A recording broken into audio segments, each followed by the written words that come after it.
Okay, people, and we're recording. Welcome to the first segment. I'm calling this the Foggy Awareness of Hero-Supe. Yep, this is the first segment in the Foggy Awareness of Hero-Supe. I've been thinking about doing this for some time now. Yep, and it's just mostly just it's it's so that if I have like information, right, that I feel like might be useful to people, you know what I mean, and also just excuse me, it's so that if I have information that I feel like is useful to people, I could just say it here, and then maybe people will chime in and take something from it, and maybe they might be able to use it. And it's also it's a place for me to vent, right? A place for me to kind of, I guess, get some positive things out there into the world, off my chest at least.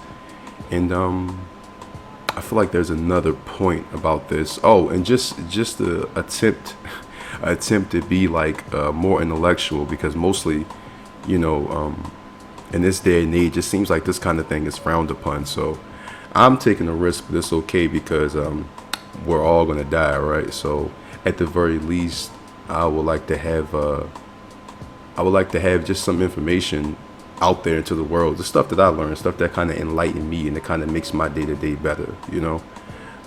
Like I said, this is the first one, so I don't want to say it's poorly planned, but I think I heard something the other day that said sometimes you just got to start and then learn along the way, right? Because if you are learning, like you stuck in the learning phase, and then you never start, then you get what we call analysis paralysis, right? And I don't want to have that.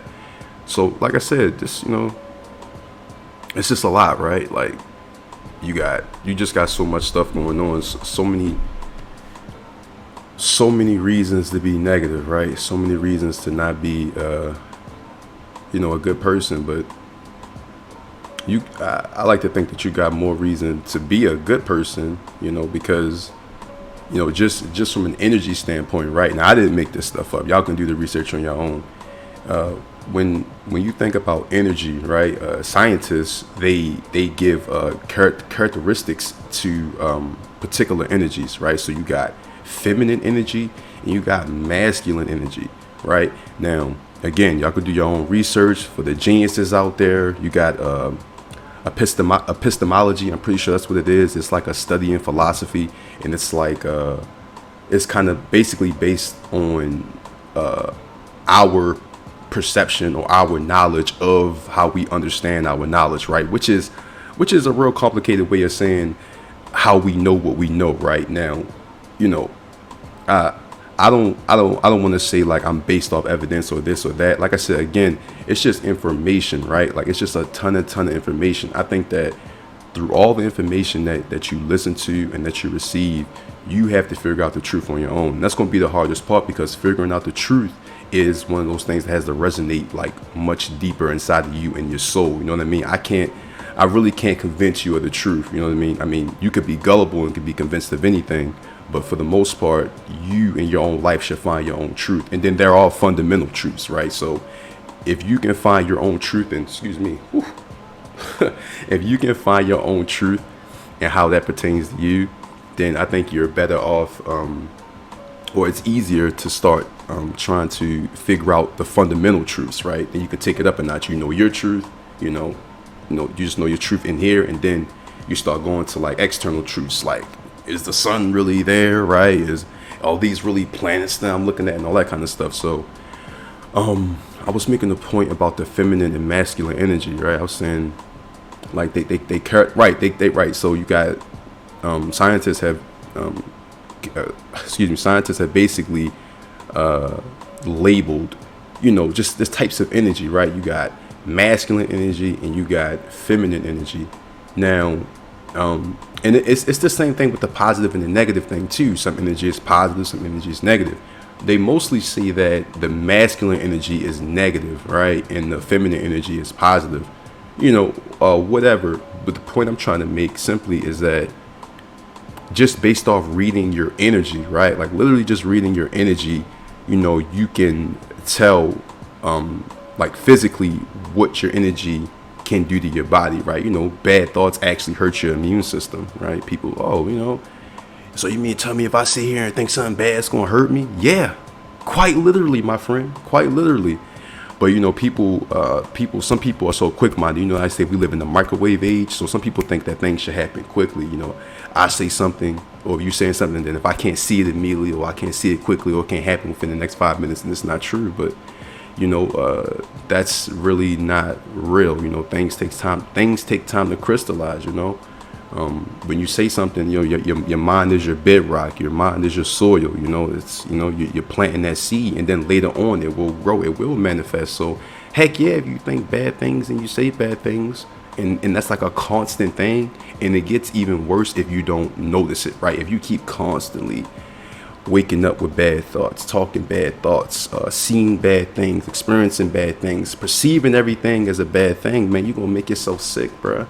You're gonna make yourself sick, and you might make the people around you sick too.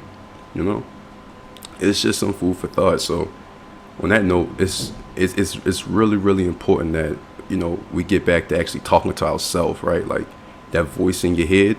I hope that everybody does have that voice in their head, right? I was talking to some friends the other day, and I was telling them, I was like, I was just trying to make a point that, like, in my opinion, that voice in your head is connected somewhere else, right? Because it's kind of hard to prove it exists. You know what I mean? Like, we can all sit here and say, yeah, I got the voice in my head, right? But then if we start talking about the voice in your head, think about how counterintuitive it is to talk about that, right? Because it kind of freaks people out too. Like when I was talking to my friends about it, they were just kind of like, it was like question marks, right? Because it was just like why are we talking about the voice that's in my head, right? Because it's not a typical conversation, but it is something that we should talk about, because that's the kind of thing that connects us all, because we all have that. And if you know somebody who doesn't have that voice in their head, i.e., a piece of their conscience, then hopefully a little nudge on the arm will wake them up. And I was just simply talking to them about that voice in your head, how it got to be connected to a higher power, because the voice in your head always knows what's best, right? And I also made a joke. I said, I asked, what does the voice sound like? Who does the voice sound like? Because in most cases, I'd imagine that the voice sounds like us, right? Like my voice sounds like me, your voice sounds like you. My friend made a joke. I think he said his voice sounds like Scorpion or some shit like that. It was real funny, but you get the point, right? That voice always knows best, man. That voice is connected to your higher self. It's connected to a higher power, whatever you want to call it, dude. But it knows better, and we all have that, Something like that, like I said, is counterintuitive to what we would like want to constantly think about or constantly listen to. We would rather listen to the external, right? We got people all around us, mom, dad, friends, people that we're trying to impress, and people that we want to seek validation through, when the only validation that you need is yourself. You know when you're doing wrong. I know once I started trying to become smarter, I had become so hardcore and so logical that I felt myself becoming like a Vulcan, like Spock from Star Trek. Like I felt like I didn't have any emotions, but then I realized like that's like, it's basically like cutting off half of the equation, because you need emotion and you need logic. You definitely need them both. So what point was I trying to make about that? You need logic. Oh yeah, the voice in your head, because it's the voice in your head, it even connects to the vibes. You know what I mean? Like, oh, that's the point I was trying to make. I got to a point where I was becoming so logical, right, that I cut off that aspect. I cut off the like the way how I seen things, like emotionally. I was like, emotions are useless. You don't really need emotions, but you really do. Emotions are just energy, emotion, or whatever. But your emotions help you kind of sift through the vibes. You know what I mean? Like, you ever walk into a room and just say, man, like, you can cut the tension with a knife. That's a more real thing, right? More real, but like it's fundamental. How about that? It's fundamental, right? That tension that you feel is a real thing. Again, scientists, they have tools that can measure like the bioelectrical field that's coming off of your body, and it extends like 6 to 8 feet away from your body. So when people walk into that field, right, when people literally walk into your vibes, they can feel you. Sometimes they can feel you before you even say a word. It's just some food for thought, man. This is the Foggy awareness of Hero-Supe, and like I said, this was the first segment, and I'm only going to probably, I'm definitely going to try to pick up and do this more often, like all the time, really. And like I said, and I'm only going to keep you guys for so long because I know in this day and age, people have a short attention span, so we have a hard time listening for long periods of time anyway. So I hope you guys took something from this. Stay tuned for the next one. Appreciate y'all, and y'all be good, people.